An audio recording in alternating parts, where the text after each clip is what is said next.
바울 사도는 점잖게 거스리는 세대라고 그랬어요. 이 거스리는 세대에 우리가 믿음 가진 사람들이 어떻게 살아야 되느냐, 오늘 본문에 나오는 말씀입니다. 그런데 예수님께서는 악하고 음란한 세대라고 그랬죠.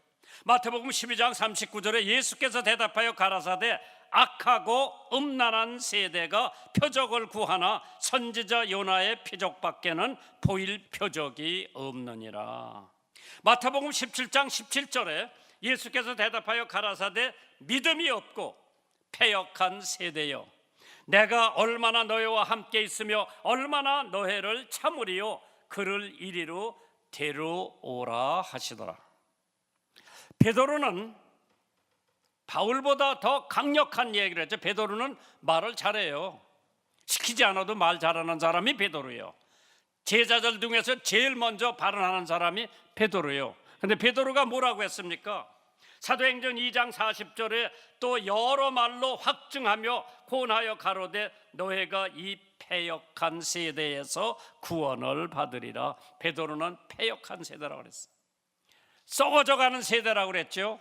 그러나 오늘 본문에 있는 말씀 빌립보서 2장에 나오는 바울 사도는 거스리는 세대라고 말씀을 했습니다. 이 거스리는 세대에 우리가 살고 있는데, 하나님을 버리고 진리를 거스르며 죄악을 죄로 모르고 육신의 욕심만 챙기는 세대에 하나님의 자녀가 된 우리 성도들은 어떻게 살아야 되느냐? 예수 믿는 성도들은 향기를 풍기며 하나님의 품성을 나타내며 원한도 결점도 없이 세상에 빛이 되고 세상의 소금이 되라고 하는 주님의 말씀이 오늘 이 거스리는 세대에 살아나가야 할 여러분과 제가 되는 줄 믿으시면 아멘 하시기 바랍니다. 마태복음 16장 24절에 아무든지 나를 따라오려거든 자기를 부인하고 자기 십자가를 지고 나를 쫓을 것이니라. 가장 힘든 말씀이죠. 여기에는 살아가는 중에 세 가지 조건이 포함되어 있죠. 첫째로는 나를 없이 하라 그러는 거예요. 자기를 부인하고, 지금 우리들은 자기를 내세우기 위해서, 교회 가서도 자기 내세우기 위해서, 직장에서도 자기 내세우기 위해서, 가정에서도 자기 내세우기 위해서, 그러나 예수를 따라가는 예수님의 성도들은 자기를 부인하고 자기를 없이 하고, 두 번째는 자기를 그리스도와 하나가 되었다고 하는 생각을 가지고 살으라고 하는 거죠. 세 번째로는 그리스도의 제자의 자격을 가지는 것이라고 했어요. 자기를 부인한다고 하는 것은 예수 믿지 않으면 힘든 거예요. 자기를 부인한다고 하는 것은 기독교 신앙을 떠나서는 좀처럼 할 수가 없습니다. 왜? 우리에게는 성령이 있고 하나님의 말씀이 있고 하나님의 은혜가 있기 때문에 우리는 자기를 부인할 수 있는 줄 믿습니다. 그래서 오늘 첫 번째 대지를 생각해 봤어요. 성도는 원망과 시비 없는 삶을 살아야 된다고 그랬어요.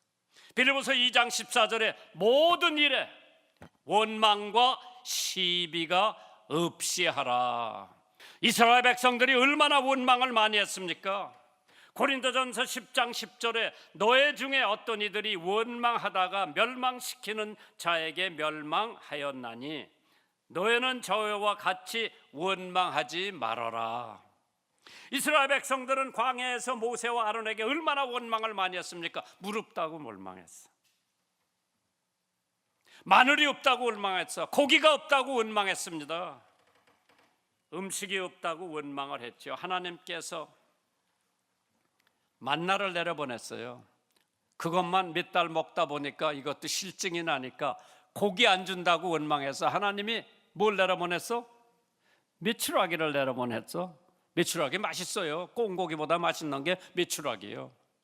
그거 내려보냈는데 또 물이 없다고 얼마나 원망을 많이 했습니까?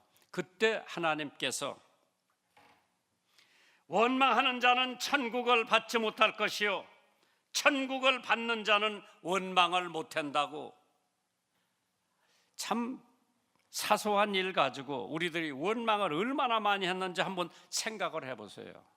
고라당이라고 하는 성경에 나오는 당이 하나 있어요. 그 고라당의 반역으로 인해서 많은 사람들이 하나님의 진노를 받아 죽게 되자 그 다음날 이스라엘 백성들이 모세, 아론을 얼마나 원망을 했는지 몰라요. 당신들이 여호와의 백성을 죽게 했다고 원망을 했어요. 그때 여호와의 광채가 나타나면서 모세와 아론에게 그 광채가 비치는 거예요. 그때 너희는 이 사람들에게서 떠나라. 내가 당장 그들을 죽인다고 하나님께서 모세에게 말씀을 하니까 모세가 자기 형 아론한테 형님 빨리 가서 향로에 단을 쌓고 불을 피워서 이스라엘 백성들의 죄를 회개하게 하라고. 그러고 연병이 돌기 시작해서 연병이, 그러니까 지금같이 코로나가 돌기 시작해가지고 사람이 죽었는데 몇 명이 죽었느냐? 14,700명이 죽었죠. 그 죽은 사람 시체하고 산 사람 시체 가운데 서서 아론이 회개를 하고 이스라엘 백성들을 위해서 하나님 앞에 잘못을 용서해달라고 구했을 때 연병이 사라졌다고 그러죠. 이 백성을 위하여 속죄하고 죽은 자와 산 자 사이에 섰을 때에 연병이 그치더니 고라의 일로 죽은 자의 연병의 죽은 자가 14,700명이었더라. 연병이 그침에 아론이 희망문 모세에게로 돌아왔다고 했습니다.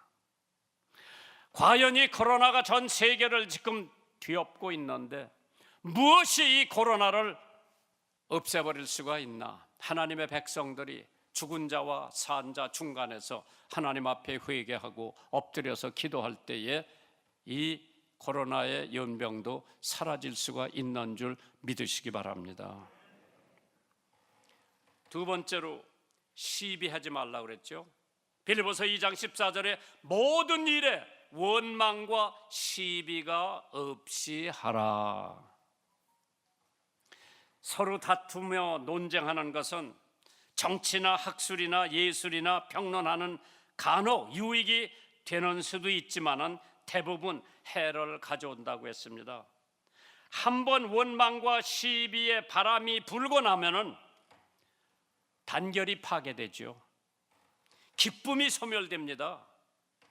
덕성이 파열되고 전진이 중단됩니다. 그렇기 때문에 원망과 시비는 우리 성도들 가운데서는 없어져야 됩니다.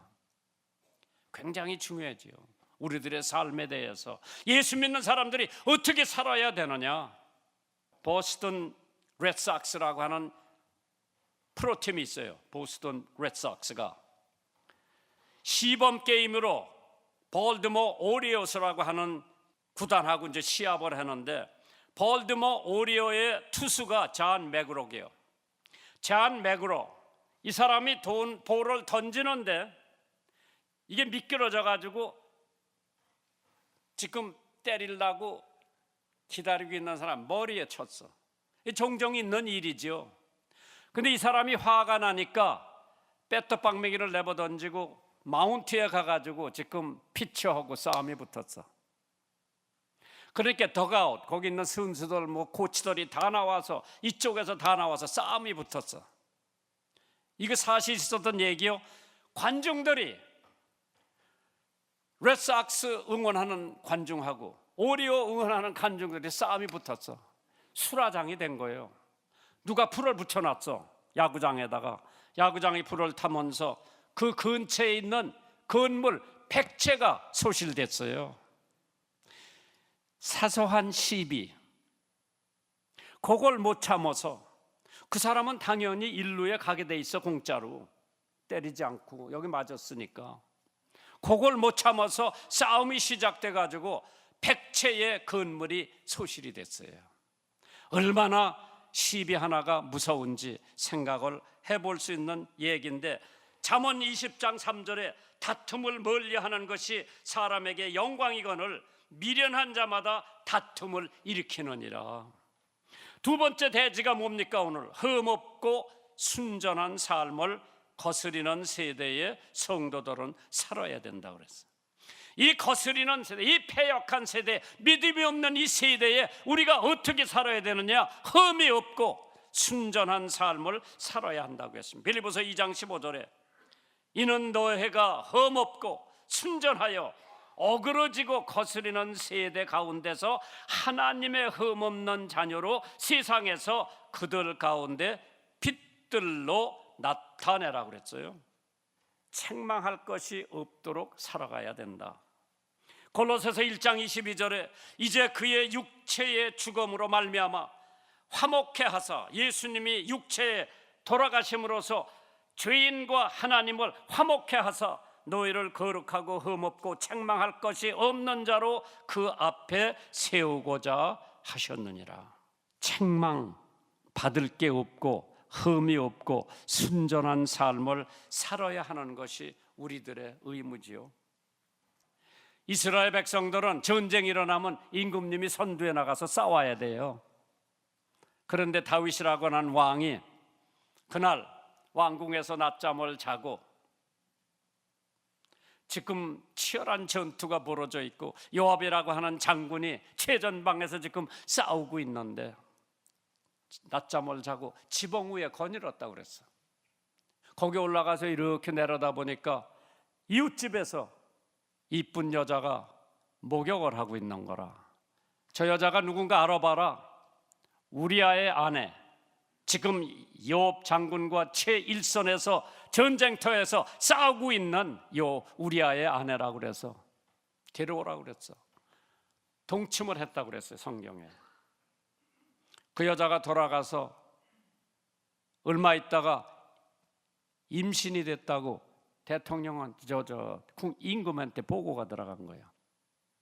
다윗 왕이에요.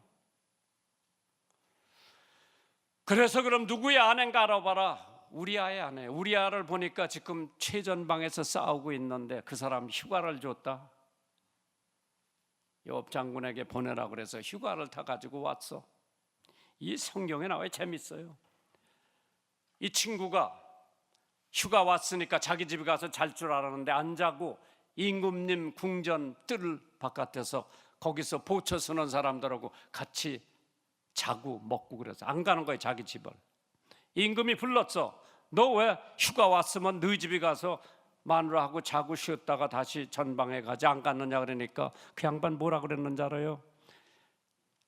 요압 장군은 지금 최전방에서 군사들하고 싸우고 있는데 제가 어떻게 집에 가서 편안하게 아내하고 잠을 자고 갑니까? 저는 여기서 있다가 왕의 어명을 받고 가라고 그럴 때 가겠습니다. 아 그래?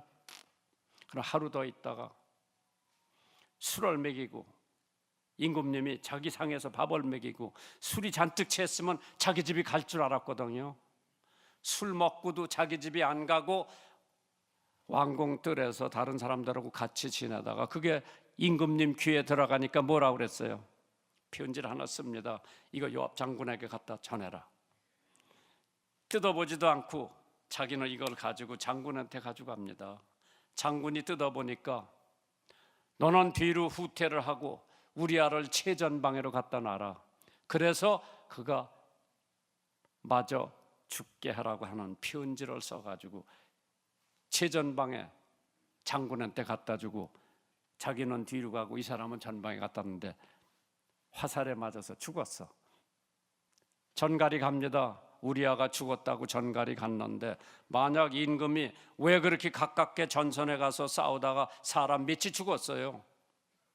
만약 임금이 책을 하거든 우리아도 죽었다고 그래라.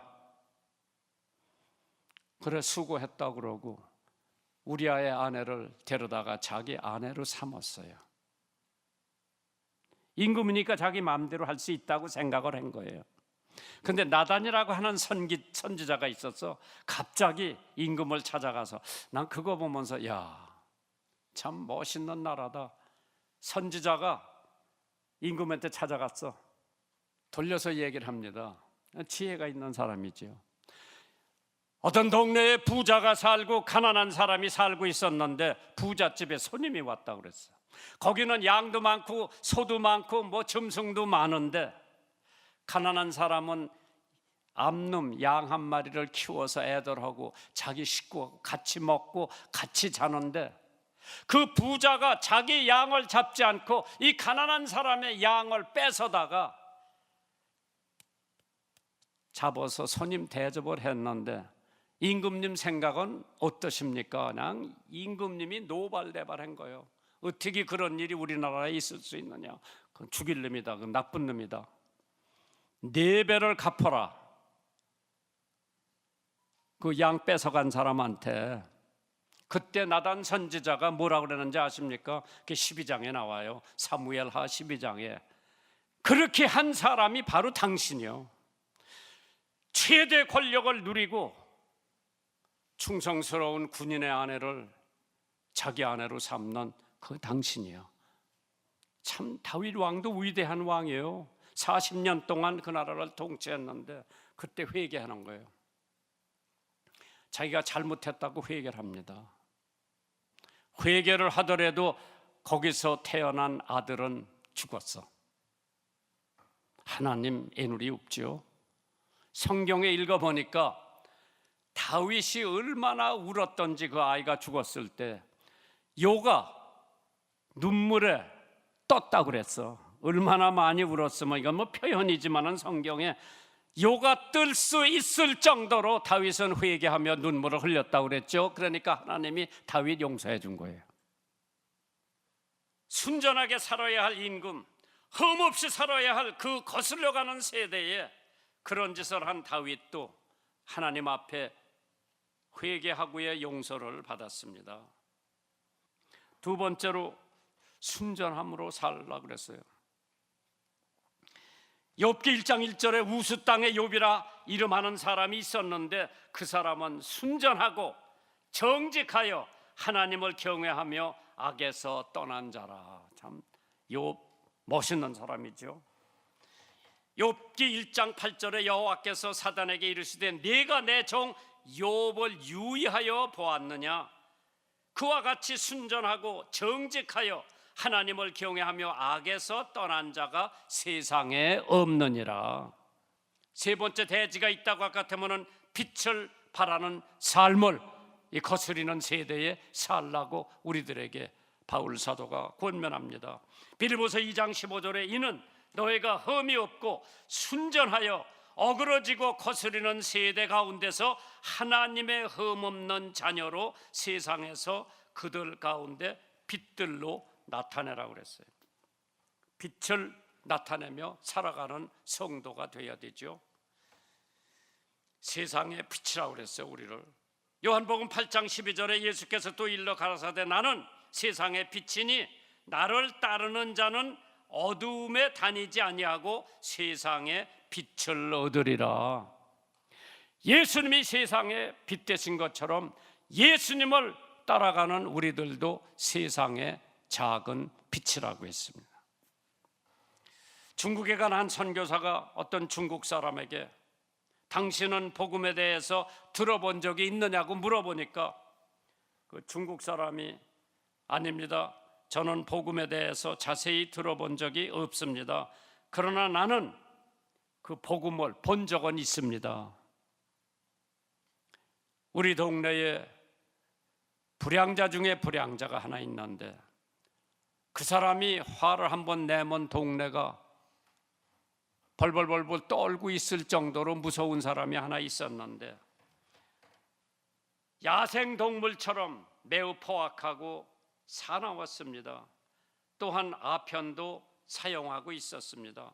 그런데 그가 예수를 영접한 뒤에 아주 딴 사람이 되어서 변화된 것을 봤습니다. 지금 그는 매우 온순하고 더 이상 사악하지 않고 아편도 하지 않았습니다. 나는 그 사람이 변화된 모습을 보면서 복음과 주님을 위해 예배드리는 것이 참 좋은 것이라구나 알게 되었다고 대답을 하더랍니다. 등불은 말을 하지 않고 빛을 발하죠. 등대는 소리를 내지 않고 빛을 비춥니다. 마찬가지로 우리 성도들은 자신의 생활로서 설교를 하며 자신의 삶의 모습을 통해서 전도를 할 수가 있는 줄 믿습니다. 그래서 우리가 지나갈 때 저기 작은 예수가 지나간다고 얘기를 들을 수 있을 정도로 여러분들의 삶이 빛을 발하는 삶을 살으라고 했습니다. 마태복음 5장 14절에 너희는 세상의 빛이라. 산 위에 있는 동네가 숨기지 못할 것이라. 이같이 너의 빛을 사람 앞에 비추게 하여 저희로 너로 착한 행실을 보고 하늘에 계신 너의 아버지께 영광을 돌리게 하라고 했습니다. 두 번째는 하나님은 세상의 빛이라고 그랬죠. 요한일서 1장 5절에 우리가 저에게서 듣고 너에게 전하는 소식이 이것이니 곧 하나님은 빛이시라. 그에게는 어두움이 조금도 없으시다고 했습니다. 흑암 이변의 광명이 되는 세계죠. 미신과 죄악을 없애게 하는 것이 하나님의 빛입니다. 우리도 하나님의 빛을 받아서 세상을 밝혀야 하는 우리들의 삶이요 사명인 줄 믿습니다. 인생은 아침 안개와 같다고 했죠. 그러나 하나님의 말씀은 영원하다고 했습니다. 마지막 결론을 낸다고 할 것 같으면요, 이 악한 세대에, 거스리는 세대에 생명의 말씀을 밝히면서 살으라고 했습니다. 빌보서 2장 16절입니다. 생명의 말씀을 밝혀 나의 다름질도 헛되지 아니하고 수고도 헛되지 아니하므로 그리스도의 날에 나로 자랑할 것이 있게 하려 함이니라. 말씀에는 생명이 있습니다. 예레미야는 이렇게 고백을 합니다. 만군의 하나님 여호와시여, 나는 주의 이름으로 일컬음을 받은 자라. 내가 주의 말씀을 얻어 먹사오니 주의 말씀은 내게 기쁨과 내 마음의 즐거움이라고 그랬어요. 내 발등상의 빛이라고 그랬어요. 누가 성육신 하신 말씀인 구세주 예수에 대해서 이렇게 말했습니다. 비록 그리스도께서 수천 번에 걸쳐 베들레헴에 태어나셨다고 할지라도 당신 안에 그분이 태어나지 않았다면 아무런 소용이 없다고 했습니다. 요한복음 1장 14절에 말씀이 육신이 되어 우리가 그 영광을 보니 아버지의 독생자의 영광이요 은혜와 진리가 충만하더라. 말씀이 우리의 행동이나 일보다 더 중요합니다. 내가 내게 명하는 이 말씀을 너는 마음에 새기고 네 자녀에게 부지런히 가르치며 집에 앉았을 때나 길에 행할 때든지 누웠을 때든지 일어날 때든지 이 말씀을 강론할 것이며 너는 또 그것을 네 손목에 매어 기호를 삼으며 네 미간에 붙여 표를 삼고 또 네 집 문설주와 바깥 문 기록에도 붙여놓으라고 그랬어요.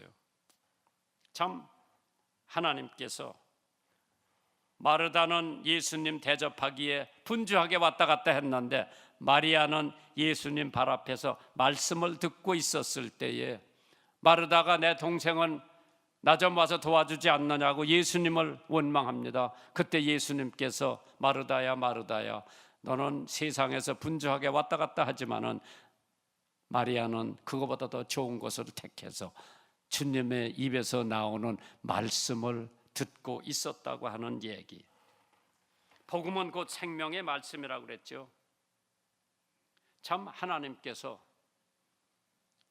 여러분과 저에게 어떻게 살아야 되느냐, 이 말씀을 전하며 살아라, 또 말씀대로 행동하라.